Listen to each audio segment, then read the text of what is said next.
Alrighty, Georgia fans, let's dive deep and break down one of the most exhilarating college football games of all time. Lock the freak in. I appreciate all the love that you guys have given me over the past couple of years, even though I'm not a what is it? A DGD? Let me know how you guys feel about AD Mitchell, right? Is he a DGD? Even though he transferred from your school. So, when you break down this game, it was such a masterclass from Stetson Bennett, and more so a masterclass from the Georgia Brain Trust offensively, right? Basically, one thing Georgia did throughout this game was with that heavy play action, deep vertical, and a deep over being run behind it. Some people call this Yankee. And then you also have Bowers, of course, leaking out as well. And look at that throw. Boom. Right on the money. And there we go. This is from Georgia. Really quick now. Bennett flushed, chased, and he'll. If Stetson Bennett just hands this football off, this is a touchdown. Okay. Everything is perfectly blocked. We don't get the end zone copy here, but Stetson decided to keep it. I totally understood him keeping this here as well, because you take a look at this defensive end to this side. He ends up crashing down pretty hard on the running back. That was his read. But if this was handed off, everything was blocked to perfection. We had blitzers coming from this side, so there was nobody over here. 12 was late to get aligned, and this would have been a walk-in touchdown for McIntosh. But instead, you're stopped short. Kirby decides to kick a it's not a very long field goal. It's definitely within range, and it ends up getting missed, okay? Plenty of time for Stroud. Directing receivers, flips it to the end zone. Caught! Touchdown! Marvin Harrison Jr. making a huge impact, and the Buckeyes draw first blood, 31 yards. Watch the job of the coverage. Yeah, man, this was basically the game that made you go, hey, CJ Stroud can really be a big-time pro. I was a CJ Stroud skeptic. Part of it was I was buying into the Ohio State, narrative, and then also buying into the, hey, this is one of the best supporting casts in the history of college football. And CJ put all the haters to bed in this one, okay? There literally is nothing open, at least the way I see it, and he's able to extend and make that throw right there for a touchdown. Hand it off inside. Bouncing off tackles. Edwards roaming free, banging down to the Ohio State 30. Man, what a run by Dejon Edwards. Couple times in that route. Ball quickly out. McIntosh knifing to the end zone. Touchdown, Georgia. Just like that, the Bulldogs bounce back. Yeah, I don't know how Dejon Edwards didn't do anything in the NFL, but man, this is just a simple truth about Georgia offensively. Whether it's Bobo now or obviously then with Todd Monken, I don't remember a team that runs screens better than Georgia, all the way down from their running backs to their tight ends and to how even their offensive linemen block it. It is just ridiculous. Obviously, it's a cheat code with Darnell Washington being that big. It's like having an extra offensive lineman that also runs a 4.8. And just look at this. I mean, look at how smooth they get out into space right here. And this is actually an interesting dichotomy here. I just like that word. Look at how many little nuances there are just on a very simple screen like this, okay? So we have a pulling guard to the right side to make the guys here potentially think that this is just a QB run. So it's second and Dulleth, or is it Doolith? You guys are getting on me in the comments section. But in this spot quite a bit, this is a QB draw. So that pulling guard would make me think potentially that it is a QB draw.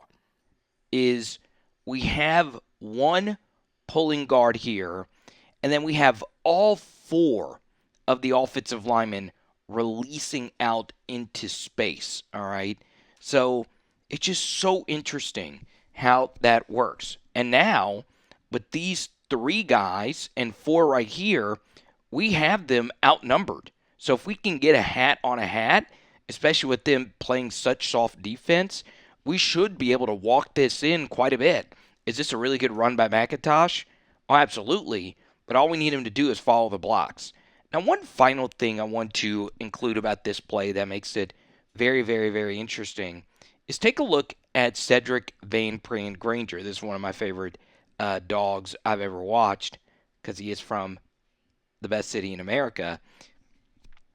Right here, he actually does what a defensive lineman normally does to offensive linemen, which is execute something called a swim move. So you'll see right here, he has the snap released, and so this defensive lineman is now releasing upfield. And watch what he does. He swims over the top of him. Normally, that's a pass rushing move to get back here to the quarterback, but he's doing that to make this minimal contact and just get upfield as quickly as we possibly can. Ridiculous athleticism. Look at how these 4 are in a line. We're setting up really good blocking angles. Of course, Ladd McConkey did pretty much everything right in college. And this is just unfair stuff. It really, really, really is. We had a hat for a hat to where we had one guy not having anyone to block. All right. And that's a nasty finish from a guy who's playing in the NFL right now. So let's break this down here. Heavy play action fake. And, Stetson would do this at times, just assume something is going to be open. He's under heavy pressure. You might as well just eat a sack, roll out here. And, the thing about being under center and these long play action fakes and why you see a lot of these very obvious, we're throwing straight to him INTs, is that he is doing this under center with the play action fake. So you'll see, for you to have this play action fake, your back is turned to the defense. All right, that makes it that much harder for the quarterback to figure out everything here because pre-snap we're thinking, hey, we're going to run this vertical, safety's probably going to have it, and we're going to have a one-on-one here with the running back and the linebacker. Stetson just assumed that. That's my best guess on what happened here. And honestly, it was just the backer. Okay, that wasn't a safety. He threw the football to. It was just a really, really, really bad throw. Oh, man, it was there. Goodness gracious, it was there. It's a bad throw, rushed by some good rush right there. And, yeah. Linebacker until a shift mid-season. Stroud harassed. He escapes again, and it's in. No, go to the end zone. Caught. Touchdown, Harrison again. One thing that's not discussed enough about the college football playoff is how many of these quarterbacks in these games played their best game.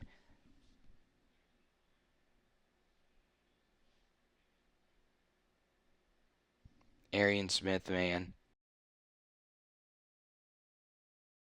So much of good play calling, especially when you're running verticals, is what type of defense are they in?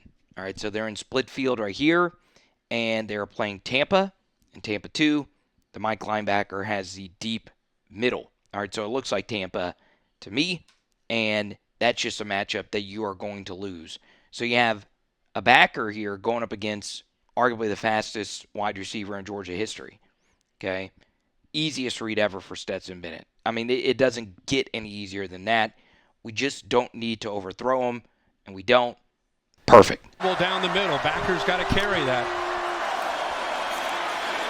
Milton makes a cut and bangs down near the goal line. Touchdown. He got in. God. How about that answer by Georgia? So, man, this is just really, really, really good football right here from Georgia, okay? This kind of gets cut off. I'm just using a quick YouTube copy, by the way. So this gets cut off at the beginning, but the first thing I really like about this, after hitting a big play, Georgia likes to do something called a sugar huddle, which is basically you're getting out of the huddle, everybody's getting to the line of scrimmage, and you're quickly running a play, which is really good considering that you just had a big play on them. And the personnel is just different now with heavier bodies out there. So we take Arian Smith out of the game. We have a lot of meat. And look at the push. Look at what that sugar huddle did. Get some penetration here, no big deal. Milton's able to bounce it, and it doesn't really get that much better than that from a blocking standpoint. Young Oscar Delp helps get the job done. Deep setback. And he's got the football. And he's got a crease in the clear. McIntosh. One man to beat. Touchdown. Oh, he stumbled. Are you kidding me? The turf monster got him at the 10. Oh, man, Georgia had so many plays in this game where it was, man, how in the hell did we do that, right? Exactly what you want. So we get a motion, all right? 12 has to run with Bowers, all right? So you're playing man-to-man here, and it looks like it's just cover one. There's just nobody deep over on this side, okay? So, once again, Ohio State over-penetrates this, okay? One thing the great teams do a good job of is, and Georgia just does a good job of this on both sides of the line of scrimmage. Your defensive line, rarely do you see a Georgia defensive line over-penetrating, and their offensive line does a good job. Hey, if you're going to get that far upfield, I'll let you go for running in the opposite direction. That allows me to get to another hat down the field. Just good stuff. And obviously Georgia ran this play for a touchdown versus TCU in the Natty. Just not a whole lot you could do with this, man. It's such great play calling. Remember, we already scored a touchdown with McIntosh just a minute ago on a screen. This time, we're keeping it with Stetson and Bennett. Motion. Bennett's going to run it. Can he get the edge? He walks in. Touchdown, Georgia. And the blocks were so pure. I hope they give us another angle of this. Woo, Georgia! My name is Christine, and I own a boutique in Marietta. All right. Good block down, pulling around. So Delp has to have the difficult block of blocking the defensive end down. And we're pulling, and then we're going to get a big body versus a smaller body over here. And there you go. Delp got beat, but it really didn't matter. Play call was that good. All right. Like, I don't understand, like, it's just the players at Georgia. Do they recruit the best players? Yes. And no one's going to deny the opposite. But why is it that no one ever brings up that when Kirby goes down by a lot versus good teams, man, he finds ways to win games that he's not supposed to. There have been so many instances where he's done that. Bennett has time. Delivers over the middle. Strike. First down. Crosby Jack Saint. Rolling down inside the 35. Incompletions. One of them, of course, was the Okay.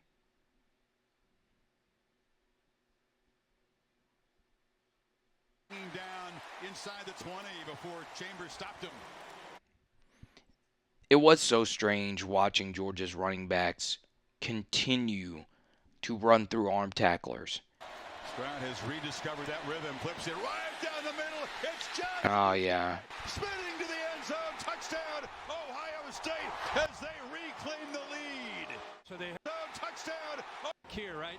Well, All right, this is one of the best play calls I can remember.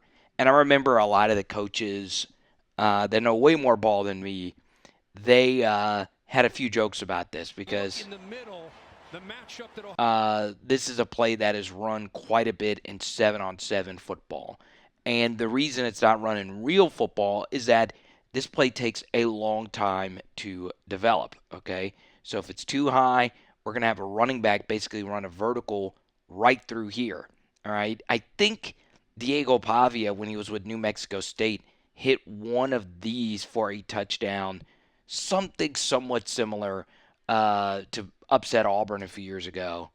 All right, so it's a vertical, and we're getting a one-on-one here versus a backer, and it's just so hard to stop, okay? So got this out, holds that safety, we're running out here, and then look at all that space. This is a hard play to run, all right, because it takes a while. Got to block Jalen Carter.